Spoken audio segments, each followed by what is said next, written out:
Hello everybody. Man, do we have a video for you today? Just before I note this, here's an update. Due to overwhelming feedback and our continued effort to create a fun and rewarding PvP experience, we'll be holding off on the previously announced changes. We will be reading your feedback and working on changing the current Infamy leaderboard in time for our next PvP season. Thank you everyone for your patience and your feedback. Realistically, it means hell no, we don't want these changes. As you can see over the you can actually see that. Infamy individual Infamy leaderboard update. I just need to show you the numbers here. What we're talking about. Yeah. But 400k medals. That is a lot.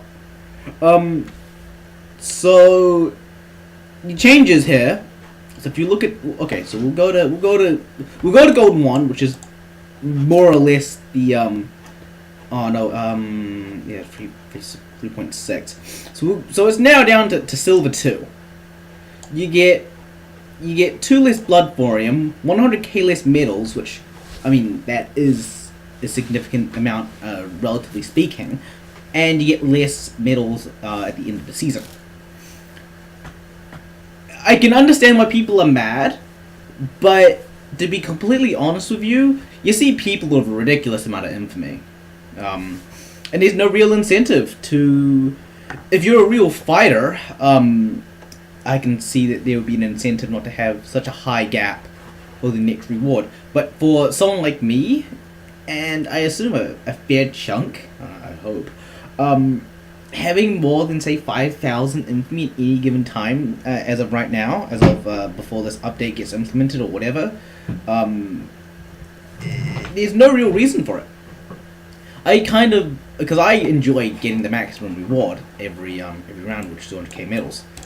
It's nice. It really is nice, and like making sure that I can sustain enough infamy loss, because I'm not, let's be real, I'm not a hardcore fighter. I'm not a fucking go out and attack everyone and easily 3-star them with no problem. No, I'm your average to low level player that just has fun with the PvP aspects of the game. I'm not a hardcore fanatic, but I'm not a fucking pacifist, and I do like hitting players. There is fun to it. I'm not going to deny that. But you know what I mean? I hope you do.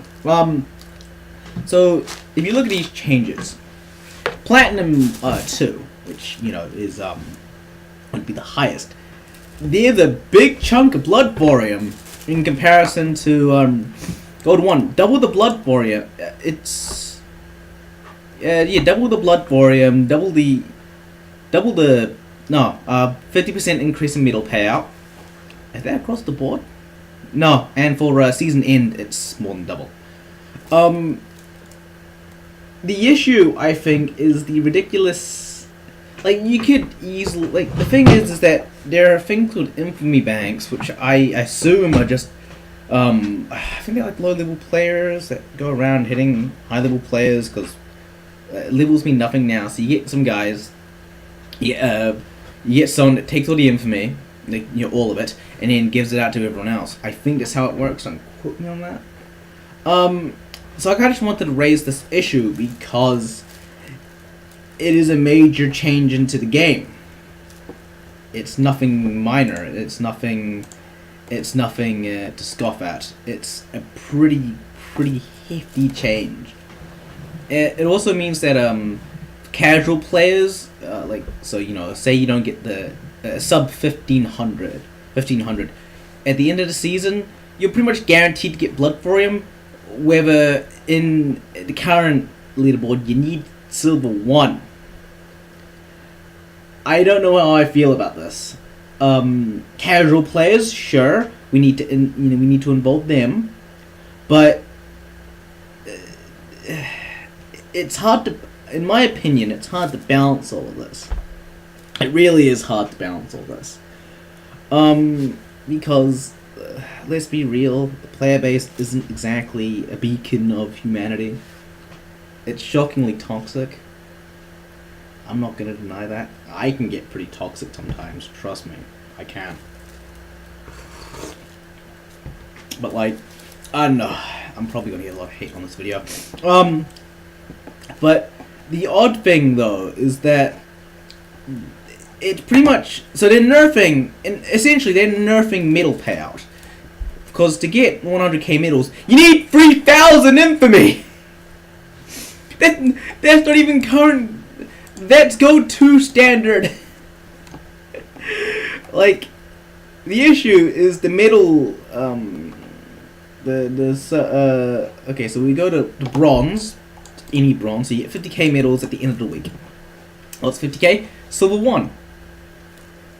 Do you see? I think it really is hard to balance all this because I'm honestly not the right person to talk to about game balance, but you do. I hope you understand what I'm saying is that it's the current system is flawed, but I think ruining it, in my opinion, the opinion of many, to such a degree where 20,000 infamy. You would need to constantly be attacking, and you would have to pretty much be with a friend to protect you, unless you know you're God mode. In which case, you know, it affects most of us player, like not the non. It's hard to explain. What is this? So there's also one more thing I want to bring up.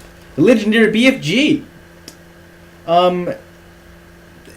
It's not the Bioforce gun, sadly. So if we look at the stats, 10.2 million health.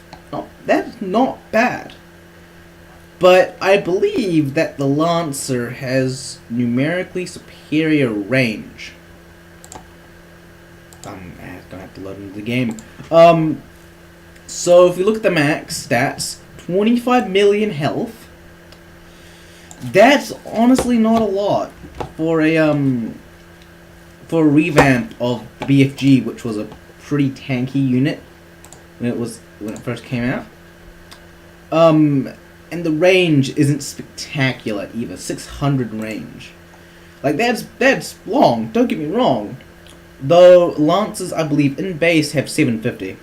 And I believe Lancers, I think their max range is 600 plus 60 from tech, I think. I don't know.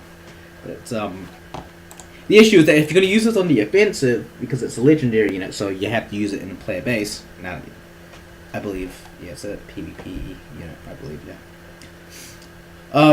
Yeah, that's legendary PvP unit. Yeah, the issue is that Lancers are going to outrange you. And I believe there is a tech. I keep wanting to say technology, and I don't understand why. If you have a tech, I believe there is anti-armor damage increase as one of them.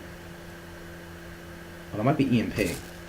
If this is not immune to shock, then it's useless. If it's immune to shock, then maybe it might be viable as an offhand Lancer. Maybe. I don't quote me on that. If tech comes out and it gives plus range or like plus damage or damage resistance, maybe.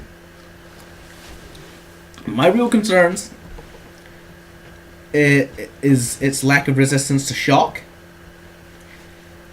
and it's relatively low range. Like the Lancer's out, and yes, I believe you can micromanage this. The legendary BFG.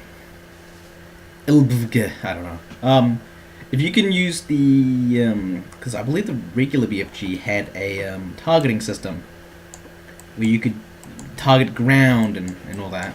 Okay, so let's go to Tech Center. Oh, you're gonna get to see all my upgrades. They're trash.